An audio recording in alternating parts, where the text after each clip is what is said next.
Welcome back to another episode of Porch Stooges. I got a couple of announcements to make before we get into this video. I feel bad that I can't do my surprises right now. I'm gonna just come out and say it. I wanted to do some music videos, 3 of them, for y'all, for October. I could have done it with my phone, but with the official audio in the process, I really wanted to use the mic that I got. It isn't here yet. So because I feel bad for not being able to do this, I decided to give you something else special. An all-new episode of Porch Stooges. How many times I got attacked by dogs. These are all short stories, so I'm going to give you an abundance. Make sure to show your support, like if you enjoyed the video, comment, I always read them, but I don't really get very many of them. Share this video with a friend if they need a laugh or a scare, and subscribe if you want to also become a Porch Stooge.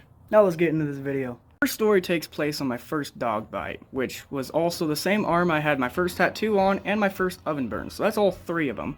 Right here, it's really hard to see, especially with my shakiness, but there's a dog bite nonetheless, okay?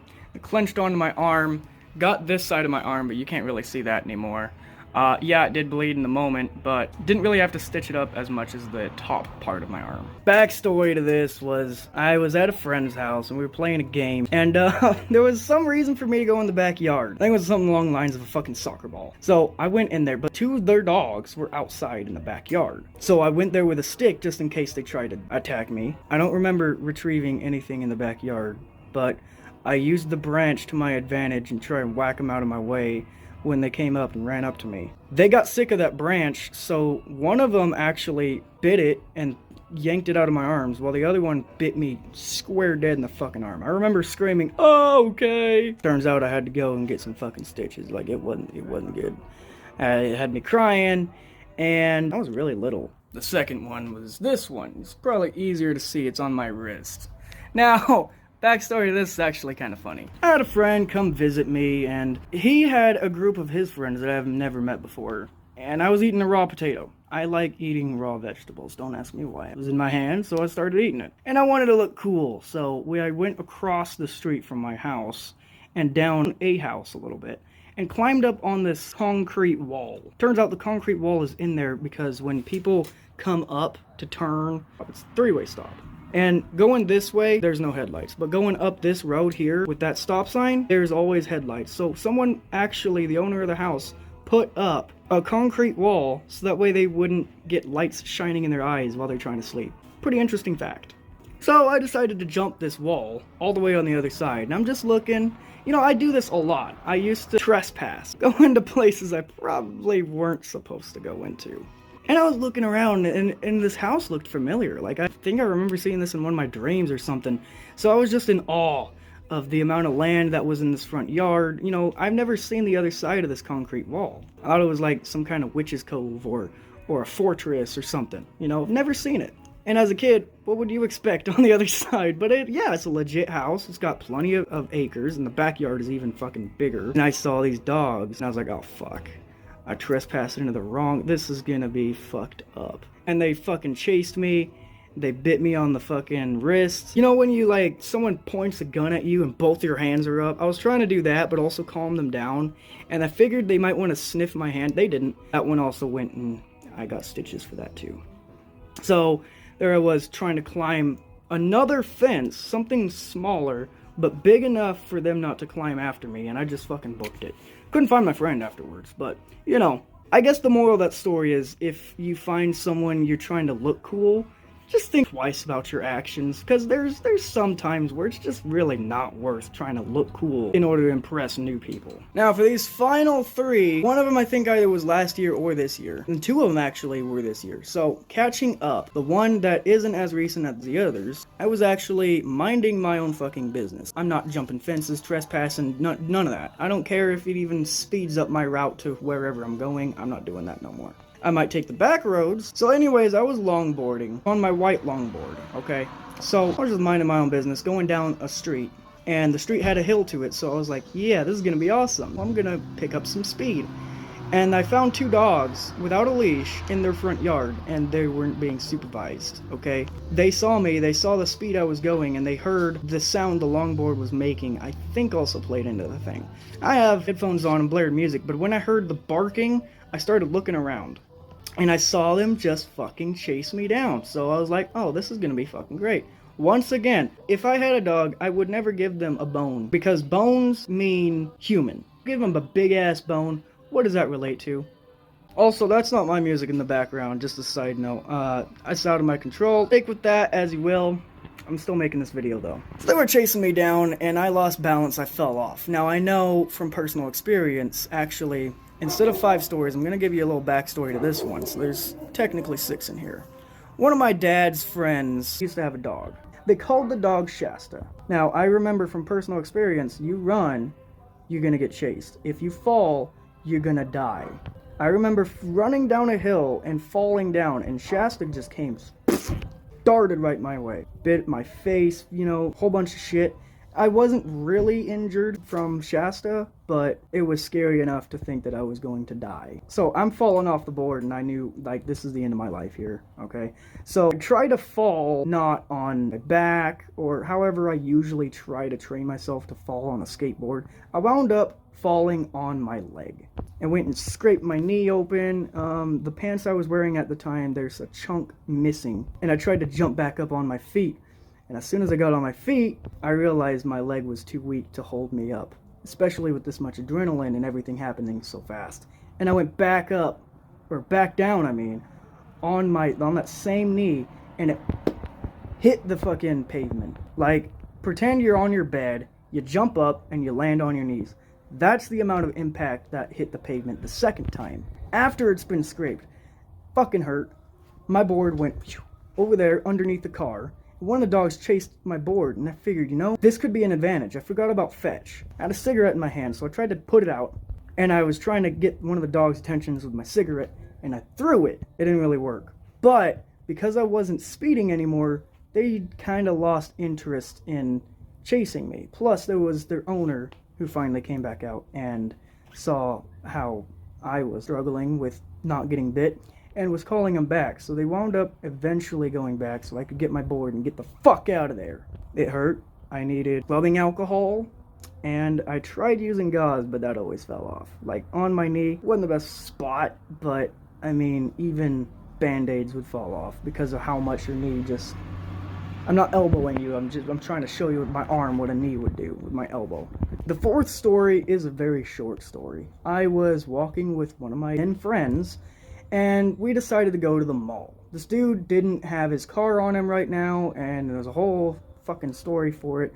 I don't know why we wanted to walk all the way over to a mall, but, you know, we kind of lost our directions. We wound up going on one street, and we saw a door opening. Didn't really think much of it. Just a door opening, and I saw this guy trying to check his mail. Well, his dog inside has like a 30-foot fucking leash, which I would imagine if you were on the other sidewalk on the other side of the road and this happened, it'd probably reach the fucking road, and that risks the dog getting hurt and ran over.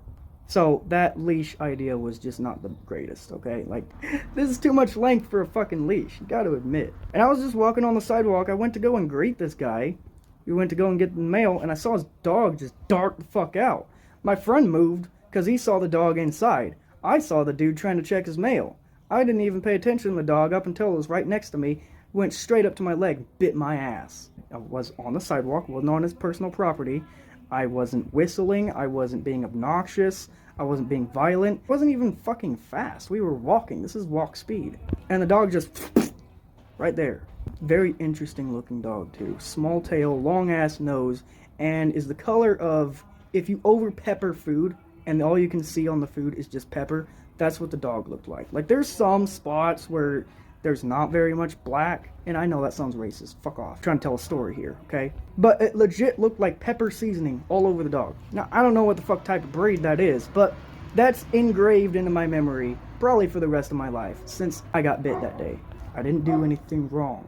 I did not do anything wrong. Anyways, last story, alright? I was on a fucking swing set. If the last one wasn't hilarious enough, this one's gonna get you to fucking laugh your ass off.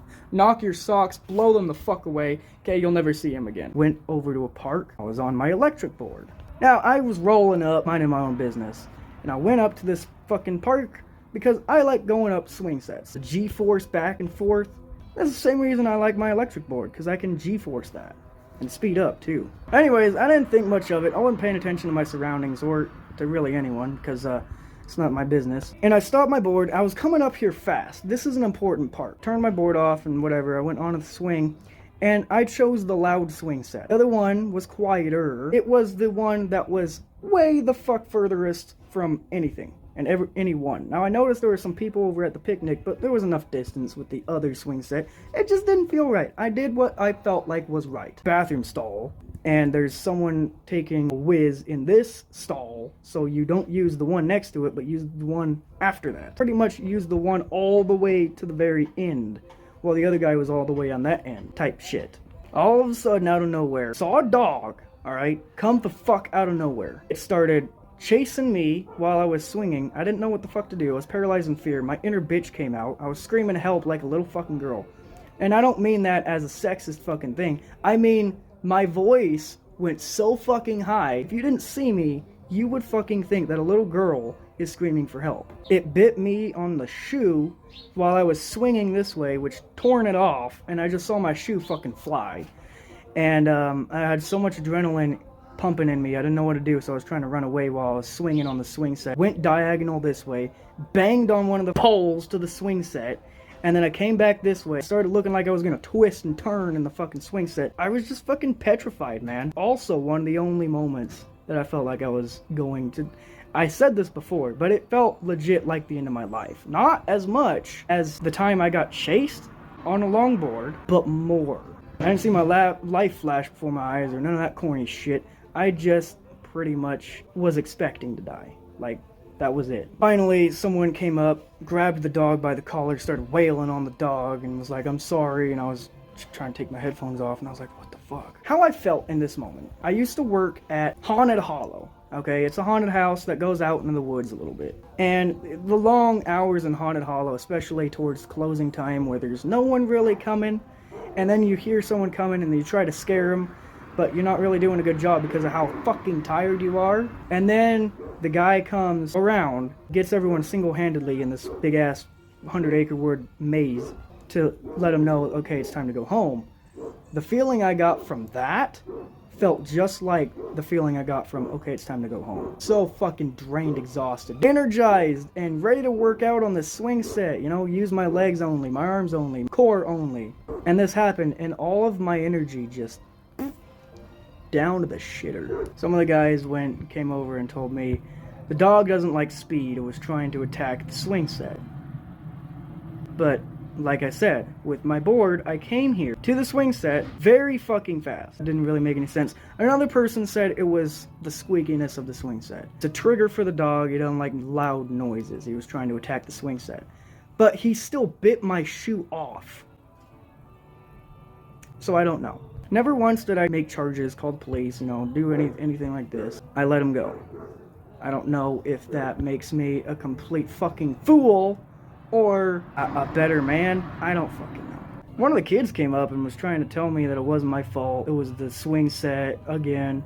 It was this and that. And he pretty much had like a 30-minute fucking conversation with me. Now, look, okay, I don't want to get shot on the same day that I got attacked by a dog, but I also don't want to tell a kid to just fuck off because you're making me look bad, because I don't want to get shot because I'm talking to a fucking kid. So I'm trying to keep my composure and listen to what this dude is having to say, all at the same time of trying to calm the fuck down. Now, my throat was very dry before I even got to the swing set, so out of accommodation for what happened, one of the people offered me a bottle of water. It was the best bottle of water I've had in my entire fucking life. Cold on this fucking hot-ass day, and it was pretty much all the energy I needed in order to walk back home, because there was no way I was getting back on my board after this. I walked home, and I was so fucking tired, I laid in bed, and I had absolutely zero fucking interest in doing anything else. I was at the wrong place, at the wrong time, and I didn't learn anything from it because I was a public place. So there's my reasoning as to why I feel like I'm nothing but a complete, big-ass, juicy steak-having-ass fucking chew toy in the eyes of dogs, alright? Now there's a dog that lives in my neighbor's house. He's never once attacked me. So I'm not saying all dogs. However, I am saying a very great deal of dogs do look at me, and all they see is a fucking chew toy. I'm gonna stay as far away from dogs as I possibly fucking can. And if you have a problem with that, you could bite me. Alright? Hope you enjoyed the video. Jock.